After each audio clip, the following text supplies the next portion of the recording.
അങ്ങനെ ജയ സൂര്യക്ക് വിളിക്കുകയാണ്. മോനെ, ഭാവന മാനസയും കൊണ്ട് അവിടെ വീട്ടിലേക്ക് പോയിരിക്കണം, ഇത്ര സമയമായിട്ട് വന്നിട്ടില്ല, എനിക്കാകെ പേടിയാവുകയാണ്, ഇനി അവിടെ എന്തെങ്കിലും പ്രശ്നം നടക്കുമോ എന്നൊക്കെ പറയാണ്. അപ്പോൾ സൂര്യ പറയുന്നുണ്ട്, അമ്മേ, ഭാവനയാണ് മാനസയും കൊണ്ട് അവിടെ വീട്ടിലേക്ക് പോയത്, അതുകൊണ്ട് അവിടെ ഒന്നും സംഭവിക്കില്ല. മാത്രമല്ല, അമ്മ ഉണ്ടാക്കി വെച്ച ഓരോ പ്രശ്നത്തിന് പരിഹാര ഭാവന തന്നെ കാണണം. മാനസയെ അവർ ഒരു ശത്രുവായി കാണാതിരിക്കാൻ വേണ്ടിയിട്ടാണ് ഇപ്പോൾ അവളെയും കൊണ്ട് അവൾ പോയത്. അതുകൊണ്ട് അവരിങ്ങോട്ട് വന്നോളും, അമ്മ ആവശ്യമില്ലാത്തത് ആലോചിച്ച് ടെൻഷൻ അടിക്കണ്ട എന്ന് പറയാൻ കേട്ടോ. അല്ലെങ്കിലും അമ്മ ഓരോന്ന് ഉണ്ടാക്കി വെക്കുന്നത് ഞങ്ങൾ വേണ്ട പരിഹാരം കാണാൻ എന്നൊക്കെ പറഞ്ഞ് അവസാനം ജയയും സൂര്യ ഭയങ്കര വഴക്കാവുകയാണ്. ലാസ്റ്റ് ജയ പറയുന്നത്, നീ വിളിച്ചിട്ട് അവരുടെ എത്രയും പെട്ടെന്ന് വരാൻ പറ്റുമെങ്കിൽ വരാൻ പറ എന്ന് പറഞ്ഞ് ഫോൺ കട്ട് ചെയ്യാൻ കേട്ടോ. പിന്നീട് സൂര്യ ഭാവനയ്ക്ക് വിളിക്കുകയാണ്. നിങ്ങൾ ഇതുവരെ ഇറങ്ങിയില്ലേ എന്ന് ചോദിക്കാൻ കേട്ടോ. ഞങ്ങൾ ഇറങ്ങി സൂര്യ, ദാ ഇപ്പോൾ വീട്ടിലെത്തുമെന്ന് ഭാവന പറഞ്ഞു. എന്തായി പോയ കാര്യങ്ങൾ, അവിടെ പ്രശ്നങ്ങൾ എന്തെങ്കിലും ഉണ്ടായോ എന്നൊക്കെ ചോദിക്കുകയാണ്. ഭാവന പറയുന്നത്, ഒന്നും ഉണ്ടായിട്ടില്ല, ഞാൻ പ്രതീക്ഷിച്ചതുപോലെ ഒന്നും സംഭവിച്ചിട്ടില്ല സൂര്യ, എല്ലാവരും വളരെ നല്ല രീതിയിൽ തന്നെയാണ് മാനസിയോട് പെരുമാറിയത്, അത് പിന്നെ അങ്ങനെയല്ലേ സംഭവിക്കുള്ളൂ, നീയല്ലേ കൂടെ പോയത് എന്ന് പറഞ്ഞിരിക്കാട്ടോ സൂര്യ. പിന്നീട് കാണിക്കുന്ന സൂര്യയുടെ വീടാണ്. അവിടെ ദേവനും ജയനും സംസാരിച്ചുകൊണ്ടിരിക്കുകയാണ്. ദേവൻ ചോദിക്കുന്നുണ്ട്, അല്ല, നീ എന്ത് ഭാവിച്ചിട്ടാണ് ഇങ്ങനെയൊക്കെ ചെയ്യുന്നത്, എത്ര കാലം എന്ന് വിചാരിച്ചിട്ടാണ് ഇത് മറച്ചു വെക്കാൻ പറ്റുക, എന്തായാലും നാളെ ഇതെല്ലാവരും അറിയില്ലേ, ഇപ്പോൾ തന്നെ ഇത് ആരൊക്കെ അറിഞ്ഞു എന്നുള്ള കാര്യം ആർക്കറിയാം എന്ന് പറയാണ്. ജയ പറയുന്നത്, ഞാൻ അങ്ങനെ പ്രത്യേകിച്ച് പ്ലാനിങ്ങോട് വന്നല്ലേ വന്നത്, എത്രത്തോളം മറച്ചു വെക്കാൻ പറ്റുമോ അത്രത്തോളം അത് രഹസ്യമാക്കി വെക്കും, ഇനി അഥവാ എല്ലാവരും അറിയുന്ന ഒരു അവസ്ഥ വന്നാൽ ഞാൻ മോളെയും കൂട്ടിയിട്ട് റിസോർട്ടിലേക്ക് വല്ലതും പോകും, എന്നിട്ട് അവിടെ രഹസ്യമായി ജീവിക്കും എന്നൊക്കെ പറയാൻ കേട്ടോ. ഇത് കേൾക്കുമ്പോൾ ദേവൻ പറയുന്നുണ്ട്, നിനക്ക് പറയാൻ നല്ല എളുപ്പമാണ്, പക്ഷെ ഇതൊന്ന് പ്രാവർത്തികമാക്കാൻ ബുദ്ധിമുട്ടാണ് ജയ, അല്ല, നീ അവളുടെ ജീവൻ വെച്ചിട്ടാണ് കളിക്കുന്നത് എന്ന ഓർമ്മ വേണം. ജയ പറയുന്നുണ്ട്, എന്ത് അവളുടെ ജീവിതത്തിന് ഒരു പ്രശ്നവും വരില്ല, അവൾക്ക് നല്ലൊരു ജീവിതം തന്നെ ഞാൻ ഉണ്ടാക്കി കൊടുക്കും എന്ന് പറയാണ്. അപ്പോൾ ദേവന് സംശയം, അവൻ ചോദിക്കുന്നുണ്ട്, നീ ഇങ്ങനെ പറയുന്നുണ്ടല്ലോ അവൾക്ക് നല്ലൊരു ജീവിതം ഉണ്ടാക്കി കൊടുക്കുമെന്ന്, നീ എന്താ കണ്ടിരിക്കുന്നത് എന്ന് ചോദിക്കുകയാണ്. ഇനി അവളെ നമ്മുടെ മകന്റെ തലയിൽ കെട്ടിവെക്കാനാണോ നിന്റെ ഉദ്ദേശം എന്ന് ചോദിക്കുമ്പോൾ ജയ പറയാണ്, എന്തൊക്കെ ദേവോട് സംസാരിക്കുന്നത്, ഞാൻ സ്വപ്നത്തിൽ പോലും അങ്ങനെ ഒരു കാര്യം ചിന്തിച്ചിട്ടില്ല, അല്ല, അങ്ങനെ പറയുന്നത് തെറ്റൊന്നുമില്ലല്ലോ, നീ അവളെ അണയിച്ചൊരുക്കി കതിർ മണ്ഡപം വരെ എത്തിച്ചതല്ലേ, ഞാൻ മറക്കാൻ ശ്രമിക്കുന്ന കാര്യങ്ങളാണ് ദേവേട്ടൻ നീ പറയുന്നത് എന്നൊക്കെ പറഞ്ഞ് അവർ പരസ്പരം വഴക്കാവുകയാണ് കേട്ടോ. അപ്പോഴാണ് അവിടേക്ക് മാനസയെ കൊണ്ട് ഭാവന കയറി വരുന്നത്. ആ, നിങ്ങളെത്തിയോ, നിങ്ങളെ ഞാൻ കാത്തിരിക്കായിരുന്നു എന്നൊക്കെ പറയാൻ. മാനസ കണ്ടത്, മോൾ ഭക്ഷണം കഴിച്ചു, വാ ഫുഡ് തരാം എന്നൊക്കെ പറഞ്ഞ് പിന്നീട് മാനസയെ കെയർ ചെയ്തുകൊണ്ടുള്ള സംസാരങ്ങളാണ് കേട്ടോ ജയ പറയുന്നത്. ഭാവനയാണെങ്കിൽ അവോയ്ഡ് ചെയ്യുന്നത് പോലെ എല്ലാം കാണുന്ന ദേവനാണെങ്കിൽ അവളുടെ സ്വഭാവത്തിലുള്ള മാറ്റങ്ങളൊക്കെ ശ്രദ്ധിക്കാൻ കേട്ടോ. പിന്നീട് മാനസയെ അകത്തേക്ക് വിളിച്ചോണ്ട് പോവുകയാണ് ജയ. ഭാവനയായിട്ട് ആകെ വിഷമത്തിൽ എന്തൊക്കെയോ ഒരു ഫീലിങ്ങോടെ ഒറ്റപ്പെട്ടതുപോലെ അവിടെ നിൽക്കുകയാണ് കേട്ടോ. പിന്നീട് കാണിക്കുന്നത് ഭാവനയുടെ വീടാണ്. അവിടെ ഗായത്രിയുമായി സംസാരിച്ചു കൊണ്ടിരിക്കുകയാണ്. പാവാണ് മാനസ, സ്വന്തം അച്ഛനും അമ്മയും ചെയ്ത തെറ്റിന് അവൾ അവളുടെ ജീവിതം തന്നെയാണ് ത്യാഗം ചെയ്തിരിക്കുന്നത്. ഇന്നത്തെ കാലത്ത് ആരെങ്കിലും അങ്ങനെയൊക്കെ കിട്ടുമോ എന്ന് ചോദിക്കുകയാണ് കേട്ടോ മായ. നാളെ ആ കുട്ടിയുടെ ഭാവി എന്താകുമോ എന്തോ, എന്തായാലും അത് ആർക്കും ഒരു ബാധ്യതയാകാനോ നിൽക്കില്ല എന്നൊക്കെ ഗായത്രി പറയാണ്. അപ്പോഴാണ് അവിടേക്ക് വിജയപത്മനും ജാനകിയും കയറി വരുന്നത്. അവർ വന്ന് ആകെ വഴക്കാണ് കേട്ടോ. എന്തൊക്കെയാണ് കേൾക്കുന്നത്, ഗായത്രി സേതു വിളിച്ച് പറഞ്ഞപ്പോഴാണ് കാര്യങ്ങളെല്ലാം അറിയുന്നത്. ഇപ്പോൾ ബോള് ജയനിർമ്മയുടെ കയ്യിലായില്ലേ, അവൾ ആരും സമ്മതിക്കില്ല എന്ന് കരുതിയിട്ടാണ് ആരോട് പറയാതെ ഇങ്ങനെ ചെയ്തത്, ഇത് മനഃപൂർവ്വം ചെയ്തതാണ്.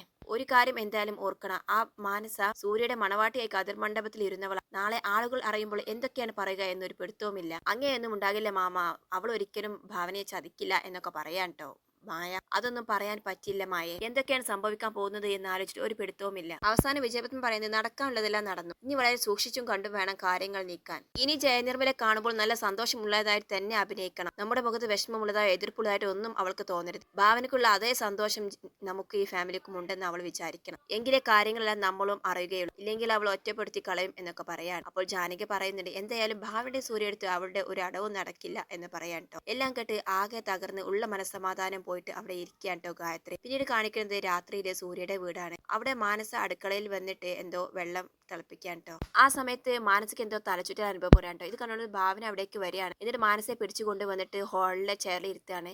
കൈയൊക്കെ പരിശോധിച്ച് നോക്കുന്നുണ്ട്. ശേഷം ആന്റി എന്ന് പറഞ്ഞ ഉച്ചത്തിൽ വിളിക്കുന്നുണ്ട്. ജയ ആകെ ടെൻഷനായിട്ട് ഓടി വരികയാണ്. പിന്നീട് അവൾക്ക് കുറച്ച് കഞ്ഞിവെള്ളമൊക്കെ കൊണ്ട് കൊടുക്കുന്നുണ്ട്. ജയ ചോദിക്കുന്നുണ്ട്, ഹോസ്പിറ്റലിൽ കൊണ്ടുപോകണ ഭാവന, നീ സൂര്യയെ വിളിക്ക് എന്നൊക്കെ പറയാണ്. അപ്പോൾ ഭാവന പറയുന്നുണ്ട്, 5 മിനിറ്റ് കൂടി വെയിറ്റ് ചെയ്യാം ആന്റി, ഞാൻ എന്തെങ്കിലും ഡോക്ടറെ പോയി വിളിച്ച് നോക്കട്ടെ എന്ന് പറഞ്ഞ് അവൾ ഡോക്ടറുമായിട്ട് സംസാരിക്കാൻ കേട്ടോ. ഡോക്ടർ സംസാരിച്ചതിന് ശേഷം വരുമ്പോൾ, എന്തായി മോളെ, എന്ത് പറഞ്ഞു എന്നൊക്കെ ചോദിക്കാൻ ചെയ്യാം. പ്രശ്നമൊന്നുമില്ല, പക്ഷെ ഇത് സരോഗസി വഴി ഉണ്ടായ ഗർഭമായതുകൊണ്ട് സാധാരണ ഗർഭാവസ്ഥയിൽ നിന്നും കുറച്ച് മാറ്റങ്ങളൊക്കെ ഉണ്ടാകും. ഇനിയും ഇതുപോലുള്ള പല സങ്കീർണ ഘട്ടങ്ങളിലൂടെ കടന്നു പോകേണ്ടി വരും മാനസ. അതുകൊണ്ട് ഞാൻ നിന്നോട് ഒന്നുകൂടി ചോദിക്കുകയാണ്, ഇങ്ങനെയുള്ള പ്രതിസന്ധികളെല്ലാം തരണം ചെയ്യാൻ നിനക്ക് കഴിയും? ഡോക്ടറോട് ഞാൻ ആർക്കാണെന്നോ എന്താണെന്നോ ഒന്നും പറഞ്ഞിട്ടില്ല. അത് പക്ഷെ പറഞ്ഞാൽ ഡോക്ടർ ഈ വിവരം പുറത്ത് പറഞ്ഞാൽ ആകെ പ്രശ്നമാകും. അതുകൊണ്ടാണ് നമ്മൾ എന്ത് ചെയ്യും എന്നൊക്കെ ചോദിക്കാൻ കേട്ടോ ഭാവന. ഇതെല്ലാം കേൾക്കുമ്പോൾ ജയക്കാകെ ടെൻഷൻ ആവുകയാണ്. ഈശ്വര, ഇനി എന്റെ സ്വപ്നങ്ങളെല്ലാം വെറുതമാകുമോ? ഭാവന എങ്ങാനും മാനസയുടെ മനസ്സ് മാറ്റിയെടുക്കുമോ എന്നൊക്കെ ചിന്തിക്കാൻ കേട്ടോ. പിന്നീട് ഭാവന ചോദിക്കുന്നുണ്ട്, ഭാമക്ക് നടത്തിയതുപോലെ ചെക്കപ്പുകളെല്ലാം നടത്തിയിരുന്നോ മാനസയ്ക്ക്? ആ നടത്തി എന്നവർ രണ്ടുപേരും പറയാണ്. അല്ല, ക്യാഷ് കൊടുത്തിട്ടായതുകൊണ്ട് അവർ ഒരു പക്ഷേ ഇതെല്ലാം നിസ്സാരമായിട്ട് കണ്ടിരിക്കുമോ എന്നൊക്കെ ചോദിക്കാൻ കേട്ടോ അവൾ. എന്നിട്ട് വീണ്ടും ഭാവന പറയുന്നുണ്ട്, മാനസ ഇനിയും വൈകിട്ടില്ല, നിനക്ക് ആലോചിക്കാനുള്ള സമയമുണ്ട് എന്നൊക്കെ പറയാൻ. പിന്നീട് ജയ മാനസയെ ഉറക്കാൻ വേണ്ടി റൂമിലേക്ക് കൊണ്ടുപോവാണ്. അങ്ങനെ ഭാവന സൂര്യയോട് പറയുന്നുണ്ട് ട്ടോ മാനസ സംഭവിച്ച കാര്യങ്ങളും. തുടക്കത്തിൽ ഇങ്ങനെയാകുമ്പോൾ കുറച്ച് കഴിയുമ്പോൾ എന്തായിരിക്കും സൂര്യ അവളുടെ അവസ്ഥ? അവൾ നമുക്കൊരു ബാധ്യതയാകുമോ എന്നാണ് എൻ്റെ ഇപ്പൊ പേടി. ഇതെങ്ങനെ പുറത്ത് സോഷ്യൽ മീഡിയ മറ്റും അറിഞ്ഞ് എന്തായിരിക്കും അവസ്ഥ? അവർ ഒരു കാരണം കിട്ടാൻ നോക്കി നിൽക്കുകയാണ് എന്നൊക്കെ പറയാണ്. അപ്പോൾ സൂര്യയും പറയുന്നുണ്ട്, അതേ ഭാവന, ഇതിപ്പോൾ ഗുണത്തെക്കാൾ ഏറെ ദോഷം ചെയ്യുമെന്നാണ് എനിക്കും തോന്നുന്നത്. അവളുടെ പൾസ് എല്ലാം ഓക്കെ അല്ലേ എന്ന് ചോദിക്കുന്നുണ്ട്. അതെല്ലാം ഓക്കെയാണ്, പക്ഷെ അവൾക്ക് ഇനിയും ഇതിൽ കൂടുതൽ ബുദ്ധിമുട്ടുകൾ ഉണ്ടാകും സൂര്യ. അങ്ങനെയെങ്കിൽ നമുക്ക് മറ്റൊരു ഡോക്ടറെ കാണിച്ചൂടെ എന്ന് സൂര്യ ചോദിക്കുന്നുണ്ട്. അതെ, നാളെ തന്നെ നമുക്ക് നല്ലൊരു ഡോക്ടറെ കണ്ടെത്തണം, നമുക്ക് തന്നെ കാണിക്കാം എന്നൊക്കെ പറയാൻ ട്ടോ. അപ്പോൾ അവിടേക്ക് ജയ വരുന്നുണ്ട്. മനസ്സ് എന്ത് ചെയ്തു ചോദിച്ചപ്പോൾ ഉറങ്ങി, അവൾ നന്നായിട്ട് പേടിച്ചിട്ടുണ്ട് ഭാവന എന്ന് പറയാൻ ട്ടോ. അപ്പോൾ ജയം പറയുന്നുണ്ട്, അതെ, നമുക്ക് നാളെ ഒരു ഡോക്ടറെ കാണിക്കാം. ഭാവന തന്നെ നല്ലൊരു ഡോക്ടറെ കണ്ടെത്തി, ഇതിനു മുൻപ് കാണിച്ച ഡോക്ടറെ ഇനി കാണിക്കേണ്ട പറയാൻ ട്ടോ. അപ്പൊ സൂര്യൻ പറയുന്നുണ്ട്, അതെ, അവരെ ഇനി കാണിക്കണ്ട, അവരെ എങ്ങാനും എന്റെ കയ്യിൽ കിട്ടിയാൽ നന്നായിട്ട് ഞാൻ പെരുമാറും അവരെ. അമ്മയും മാനസയും മാത്രം ഓർത്തുകൊണ്ട് ഞാൻ അടങ്ങിയിരിക്കുന്നത്, ഇല്ലെങ്കിൽ എന്ത് ചെയ്യണമെന്ന് എനിക്ക് നന്നായിട്ട് അറിയാമായിരുന്നു. അത്രക്കും ചതിയാണ് അവർ ഞങ്ങളോട് ചെയ്തത് എന്നൊക്കെ പറയാണ്. അങ്ങനെ ഭാവനയെ നല്ലൊരു ഡോക്ടറെ കണ്ടുപിടിക്കാൻ പറഞ്ഞിട്ട് ജയ അവിടെ നിന്ന് പോവാൻ ട്ടോ. പിന്നീട് കാണിക്കുന്നത് അംബാലികയുടെ വീടാണ്. അവിടെ അംബാലികയെ കാണാൻ അനിരുദ്ധൻ എത്തിയിരിക്കുകയാണ് ട്ടോ. അനിരുദ്ധൻ പറയുന്നുണ്ട്, അമ്പേ, നമുക്ക് നല്ലൊരു അവസരമാണ് കിട്ടിയിരിക്കുന്നത്. നീ എന്നല്ലേ ഇന്നാള് പറഞ്ഞിരുന്നത് ആ ഭാവനയ്ക്ക് പകരം വിട്ടാൻ ഒരു അവസരം കിട്ടിയാൽ ഞാൻ കാത്തുതിരിക്കുകയാണ്. അവൾ അന്ന് നിന്റെ മുഖത്ത് അടിച്ചതിന് പ്രതികാരം ചെയ്യണമെന്നൊക്കെ ഇപ്പോഴത്തെ നല്ലൊരു അവസരം കിട്ടിയിരിക്കുകയാണ് അമ്പേ എന്ന് പറയാൻ ട്ടോ. അപ്പോൾ അംബാലി ചോദിക്കുന്നു, എന്താ ഏട്ടൻ ഈ പറയുന്നത്? കാര്യമൊന്ന് തെളിയിച്ച് പറ. അതെ അമ്പേ, ഭാവനക്കും സൂര്യക്കും ഇപ്പോൾ ഇതാ ഒരു കുഞ്ഞു പിറക്കാൻ പോകുന്നു എന്ന് പറയാൻ ട്ടോ. അംബാലിക ഷോക്കാണ്. എന്ത്, ഭാവന ഗർഭിണിയാണോ എന്ന് ചോദിക്കുകയാണ്. അല്ല അമ്പേ, അന്ന് ഭാമയല്ലേ അവർ കണ്ടെത്തിയിരുന്നത് സരോഗസ് ചെയ്യാൻ വേണ്ടിയിട്ട്. ഇന്നിതാ ഭാമക്ക് പകരം മറ്റൊരാൾ വന്നിരിക്കുകയാണ് എന്ന് പറയാൻ ട്ടോ. അംബാലിക ചോദിക്കുന്നുണ്ട്, ആര്യേട്ടാ, ആ ജയനിർമ്മല ഇനി മറ്റാരെങ്കിലും കണ്ടെത്തിയിട്ടുണ്ടാകും അല്ലേ എന്ന് ചോദിക്കുകയാണ്. അതൊന്നും അല്ലടി, അതാണ് രസം എന്ന് പറഞ്ഞിട്ട് പറയാണ്. അതാ മാനസയാണ്, അജയന്റെ മകളില്ലേ, അവൾ തന്നെ. അവളോ? അവളുടെ വിവാഹം ഒന്നും കഴിഞ്ഞിട്ടില്ലല്ലോ എന്ന് പറയാണ് അംബാലി. കഴിഞ്ഞിട്ടില്ല, അത് തന്നെയാണ് ഇപ്പോഴത്തെ പ്രശ്നം. വിവാഹം കഴിയാതെ ഒരു കുഞ്ഞൊന്നും ഇല്ലാത്ത ഒരാളെ ഒരിക്കലും സരോഗസിക്ക് വേണ്ടി വിധേയമാക്കാൻ പാടില്ല, അത് നിയമവിരുദ്ധമാണ്.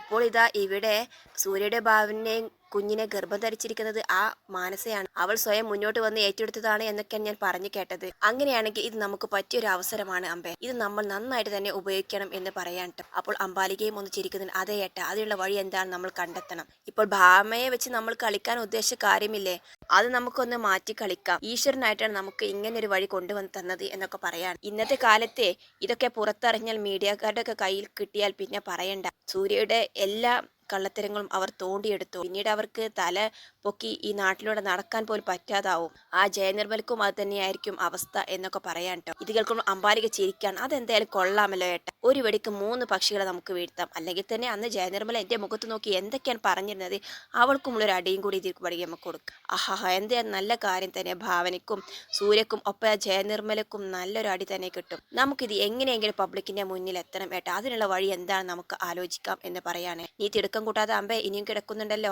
അവൾ ഗർഭിണി ആയതേ ഉള്ളൂ. എന്തായാലും അവളുടെ വയറൊക്കെ ഒന്ന് നന്നായിട്ട് തെളിഞ്ഞു വരട്ടെ, എന്നിട്ട് തന്നെ നമുക്കിത് അറിയിക്കാം. ഇതുവരേക്കും നമുക്ക് എന്താണ് വഴി എന്ന് ആലോചിക്കാം എന്നൊക്കെ പറഞ്ഞ് അവർ നല്ല സന്തോഷത്തിൽ നിൽക്കുകയാണ് കേട്ടോ.